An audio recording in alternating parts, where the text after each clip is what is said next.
Jim, thank you for coming by today. It's great to see you. Thank you for your willingness to share a little bit about your life and your work here at Andersen.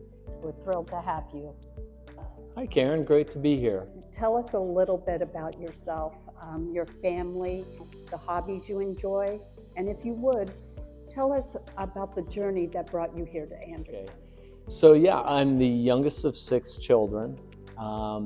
I'm married to Carolyn. We've been married for 35 years, have 3 great kids, Nick, who's 26, and Sean and Mara, who are twins that are 22.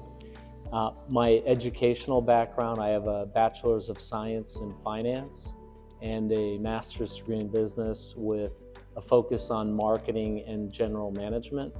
We love to travel, to go to other countries, not just to see the country, but to better understand the culture. From a career standpoint, my career is really in 4 phases. I spent a lot of time with large multinational pharmaceutical companies, time with small pharmaceutical companies that were domestic, that I ran the last one. I was the general manager of the last one. And then I came to Andersen. I was excited about the value proposition, the products that we had, and the difference that they made to practitioners and to patients, the entrepreneurial culture, and really an opportunity to make a difference. You lead the charge in international sales. To date, you've sold more than 5.2 million. You're on track to do 6.2 million by year's end. That's up 54% over 2023. What are some of the strategies you put in place to achieve this great success?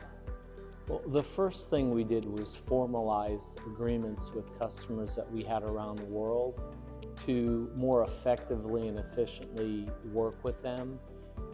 It came down to better organizing how we worked with customers. Second thing is we aligned our prices to be closer to the U.S. We hadn't had any price review previously.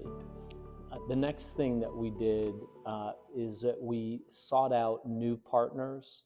So we aligned ourselves with companies that had capabilities in different countries so that we could grow our business. So for example, we formed a relationship with PT Inagastra in Indonesia 2 years ago, and in 2 years' time, we're doing about $1 million a year with that customer. We have a similar partner up in Canada that's helping us to break into the human health market. Beyond that, it was about hiring good people, developing good processes and procedures, and working very collaboratively with Ethan Marshall and Faith Rios and their teams from Ethan's perspective to help us get out of back order, because we were in back order about $1.5 million, and we're almost out of back order now. And then on the regulatory affairs side, we need to submit packages to get products approved on a country-by-country basis. Faith and her team really helped us to get the packages together so that we could apply for and get the products registered. And it happened in record time with regard to Indonesia, which has helped to fuel our success.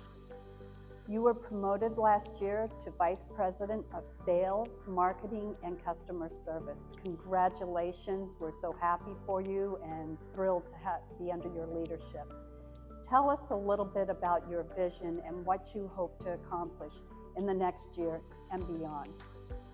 Sure. So I think the key is to focus on the critical few, to analyze where our business is, to have a plan for where we want to take it, and then figure out how we're going to do that. So the first thing is to create the goal. So our goal on a year-by-year basis is to grow the business 10%. So that's to grow sales 10% each year.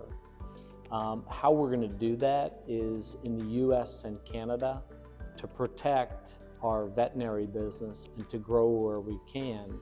And then domestically and internationally to build out our business with human healthcare customers, research customers, and industrial customers. How we're going to do that, it really is planning, organizing, directing, and controlling. So to have, for example, a launch plan for the EO Gas 4 Plus, to have customer plans for key customers like Riverpoint, which is in Portland, Oregon, and also in Costa Rica. By having the plans and executing against them, we can measure ourselves along the way. So it'll help us to make sure that each week and each month that we're on track. Measurement is a key piece of that. The other piece is using technology. So there's a way that we can use technology to, in a more organized and efficient way, deliver messages to customers or potential customers to get new opportunities, so to grow the business.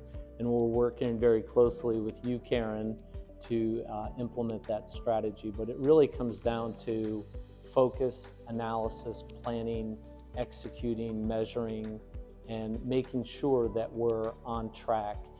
And part of that is each week to have a sales and marketing meeting so that we can make sure that we're staying on track, and to have one-on-ones with each of the people on the team so that we're getting ahead of issues rather than reacting to them. Jim, it's been great talking with you. I've enjoyed immensely hearing about your vision and what you have planned for the future. It's exciting. The winds of change, they do blow. Thank you.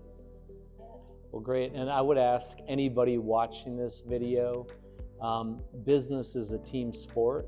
So if you have questions or suggestions regarding how we can better meet our customers' needs to better enable them to help their patients, please let us know.